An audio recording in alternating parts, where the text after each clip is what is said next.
the suppression of the use of marijuana and of the forces lurking behind it are the most important jobs this department is now engaged in. In 1930, the records on marijuana in the Washington office of the Narcotics Division scarcely filled a small folder like this.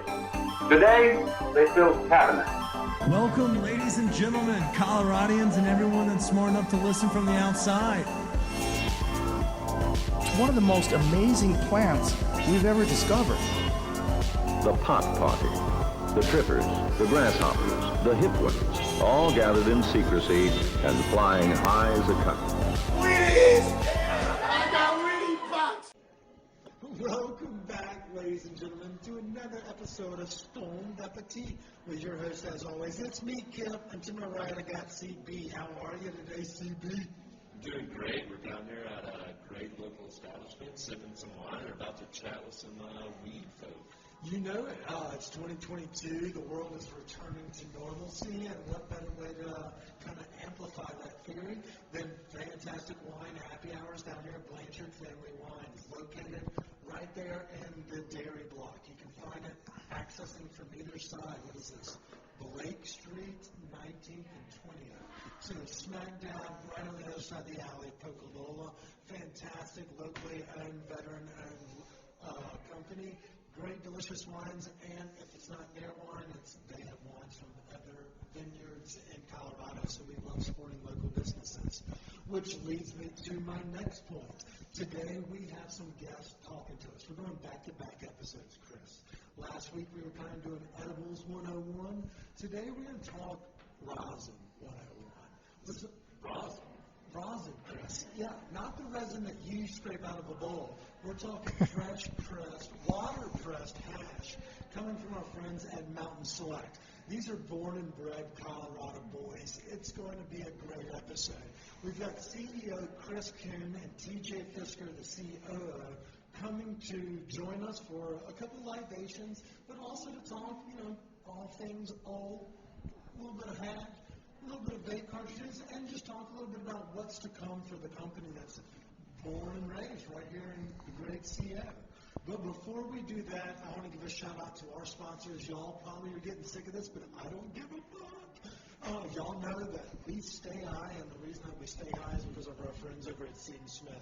We actually truly believe in their product. We enjoy smoking not only not only their dark cartridges, but also their flower as well. I'm real high on it this week. I'm kind of pressing right now the pre-rolled cannabis. You've seen the packages. They come with like 8 of those things, but they're little, half G's, gram guys, something that would make Tate Reeves shit in his sleep. But what it does is it gives you just the perfect amount of a buzz before you go into that afternoon meeting or family time with people you really don't enjoy. They've got something for everybody, including, the dark cartridges that we spoke of. But we love our friends over at Seed Smith, and both of their locations have deals of the day. They also have all the, they play the head scribble and all that shit. But 1413 Heckle Way, Louisville, Colorado is their flagship location. Check their website for more hours and literally what reps will be in, because you can tee off on specials and deals. And then the other location out near the airport in Commerce City, Bass Pro City, whatever it is, Oakland Street. Took me a second. There we go. But yeah, we love you guys. Go to www.seedandsmith.com if you want to know more about where you can grab all of their products across the metro. All right, Chris, you ready? Super ready. All right, so back to our guests at hand. Chris, TJ, thank y'all for joining us today. Thanks for having us. We appreciate it. It's a pleasure to be here. Yeah, y'all say that now, but about 30 minutes, you're like, why the fuck did we roast 30 minutes? And I guess we can skip the old transplant native question because we kind of alluded to it earlier. They're fucking Colorado. These guys are Colorado. So they came in their 94 Subarus with a ton of judgment. And we haven't changed a bit. So let's start with you, Chris. Tell us about kind of what got you into the weed game. Where did you come from in Colorado? All that good stuff. Yeah, Brief bio. Cotton Eye Joe's. Where'd you come from? All right. Originally came from Breckenridge, Colorado. Grew up there, went to Summit High School with my partner, TJ. He was just a grade or two younger than me. We've known each other pretty much our whole lives. I went out to skate park buddies, hockey buddies, snowboard buddies, bike buddies, everything. Anything outdoors or indoors now that it's... We're going to be really jealous. I'm already jealous of y'all's stories. Well, speaking of the South, I actually went to school at the University of Alabama for college, and then I didn't go to Alabama, but I've been a big time fan and going to games. He goes to Nice. to buy all his national Roll Tide. Roll Tide. Yeah. Nice. Yeah. Yes. You didn't tell me this, TJ, when you said you were bringing a friend. I didn't know he was a sister fucker like Small details were left out. It's okay. Well, congratulations on the runner-up this year. Yeah, we didn't. Losing to Mississippi State in basketball recently. Yeah, we did. We didn't get the win we were hoping for in the national championship, but we've had a good decade worth of. What took you to Alabama? Yeah, that's kind of random. So to be honest with you, I was going to go to Arizona State. And my mom applied to Alabama for me. She's originally from Alabama. And I had my cousins come out, and she was the HR director for Breckenridge Ski Resort at the time. And they came and spend the summer with us, and they worked on the Alpine Slide. And the whole summer I hung out with them. They were like, come to Bama, come to Bama, come to Bama. And then pretty much right at... Yeah. Y'all recruited... And your other option was Arizona State? Yeah. What? You got a 5-star over here. CEO, Bama grad, has intimate relations with his family. I mean, this is right up your alley. You're loving this. Clearly his mom was a smart lady. She brought him up right. I'm not going to lie. I'm just brutally envious. That sounds like, yeah. I don't think I could have gotten into Bama if I All right, so the HR director. finishing up school at Alabama, then what happened? Where did you make it back out here? So right after school in Alabama, I went down to Orange Beach, Alabama, because I wanted to spend time at the beach for a little bit. Yep, Gulf Shores. Are you a 38 guy? Were you a 38 guy? No, Gulf Shores. No, 38 is a little bit further down the road in Florida. Yeah, but just a hop, skip, and a jump away. But yeah, I went down to Orange Beach, worked for Fairfield Inn and Suites Marriott. That's actually, I started growing my first plants in college at Alabama, but it was really like frowned upon down there. So I moved to Orange Beach, and that's where like I could go drive across to Pensacola and go pick up nutrients there because they didn't have any grow stores in Alabama.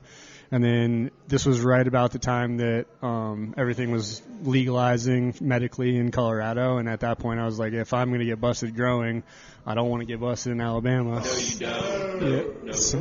So I was like, I'm going to move back to Colorado, and then move back and started growing here for a little bit, and then moved down to Denver and bumped into TJ at a friend's funeral, actually. One of our buddies passed away from a skydiving accident. And we were at his funeral, and we had an opportunity that my dad had bought this building a couple years prior, and TJ, I looked at him, knew he was in the industry for a while, and was like, hey, is this something that you're interested in? I got a spot opening up. And then we didn't talk for probably about a month, and he called me, and he was like, hey, I want to know if this is like the real deal. Can we get into this? And sure enough, probably a week later, we were sitting at his house or my house every day getting our licensing ready to go, and had never done the licensing process, so we talked to one of his good friends. Before we get this deep, we're going way too deep. Yeah, okay. You've gone too deep. You swam too far out. You're about to get tongue. He's hit at the buoy. He led us up to the point when y'all got reconnected. So tell us your story prior to that connection. Definitely. Please don't be a Bammer. I'm not a Bammer. Hey, go Georgia! But yeah, so growing up in Breckenridge, I was heavily involved in doing outdoor sports, snowboarding, and my main one was mountain biking, where I was able to, reach up to a professional status in downhill mountain biking. Wait, get the fuck out of here. Yeah. So you would just throw yourself down these mountains? I didn't like going up, but I sure did like going down fast. Yeah. I can understand that. So did you have to wear the little arm protectors and the helmet? You just You got paid to go shoot yourself. Yes. So in the beginning, you know, my mom was all about protection. She would let me do whatever I, you know, wanted to, but she was like, you know, you got to be fully protected and wear all the gear. And so, you know, when I was, you know, 14, I was like wearing all the gear. 15, I'm dropping, you know, a couple pieces of the gear. And then I'm, you know, at like 16 and I'm like, Mom, she's like, you need to be wearing this and that. And I'm like, it slows me down. I can't wear these things. And so next thing you know, I'm not wearing, you know, chest protection and all this. I'm just wearing my knee guards, and that's really it.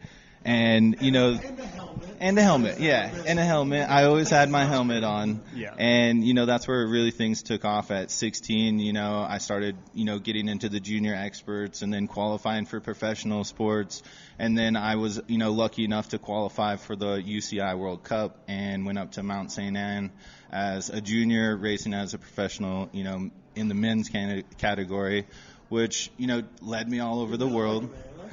And it was super cool. It was super cool to, you know, be a part of that and travel around, see the professional world. I was, you know, part of, you know, being with sponsored athletes and stuff like that, which was, you know, eye-opening to how things are done on a bigger scale. And, you know, I didn't necessarily go straight to college to go, you know, pursue education. See, like you did I'm going to take a gap year, but you did it like make and bank. So obviously, if there was a mountain bike team, you know, when we were growing up in college, you kind of null and voided your opportunities of getting a scholarship. But at the same time, they that's still a offered really them. cool experience. You know, like, yeah. You know, like I mean, going pro. You know, out like let's go learn some real world shit, and then go apply what I learned out there of meeting folks and negotiating contracts and business. And then go get a business or a marketing degree. Yeah. You have a little better head on your shoulders than I did. So one question with your mountain biking stuff, gnarliest crash or broken bone? Yeah. I will You've definitely broken a collarbone. I've definitely broken some bones. I would say my worst one would be, you know, at the Nationals, you know, I was coming across the finish line, and this was in Durango, and the last little bit had a step down that was built onto like a retaining wall. So there was 2 step downs to it. And if you're going fast enough, you could clear the bottom step down. But if you were, you know, trying to scrub your speed and stay as low as possible, you could hit that last one. And I hit the last one, face planted, didn't know where I was, and just, you know, grabbed my bike and drug it across the finish line, and then just pretty much sat there and was like taking in that I just ate shit on my face, pretty much scorpioned across the finish line. I know, but my mom said she was so glad she didn't, because she just watched it and was like, I could not rewatch that and feel comfortable with it. What if we had that footage and we just posted that to promote this episode? Okay, They'll be like, yeah, these guys crashed and burned it. Right? Was that In 2022, hot. was that the spleen laceration? No, that was a different thing. Yeah. I mean, and that wasn't even doing anything crazy. I was snowboarding. I was working for Copper Mountain. And when I was working there, all they were having me do was, you know, on mountain surveys. It wasn't necessarily like a hard job, but what I would do is ask people out of the line and be like, hey, if you take these quick questions, I'll get you through the line. So that's what I would do, is hop the line with people. And so when I was snowboarding down, it was a blizzard day, caught my edge, and I fell on the Palm Pilot that I was recording all the data with, and that Palm Pilot went right underneath my ribs and lacerated my spleen, and then I was flight for life to Denver, and that was probably the worst injury I've ever had. Good thing you didn't Kobe Bryant that. That could have been a lot even worse. Yeah, well, that was a bad one. Yeah.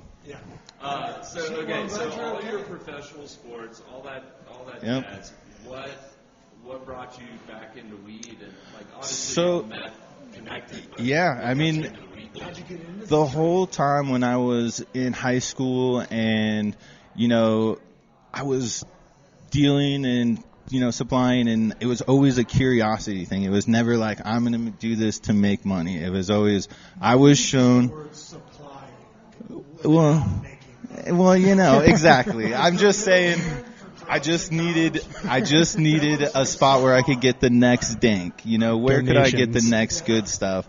And so it was always leveling up. And being in Summit County, that's where a lot of the really good flower came from. That's where it was grown. And those people worked for my dad. Those people worked for my mom. And so like knowing them and having access to them, I was getting some of the best weed there was available.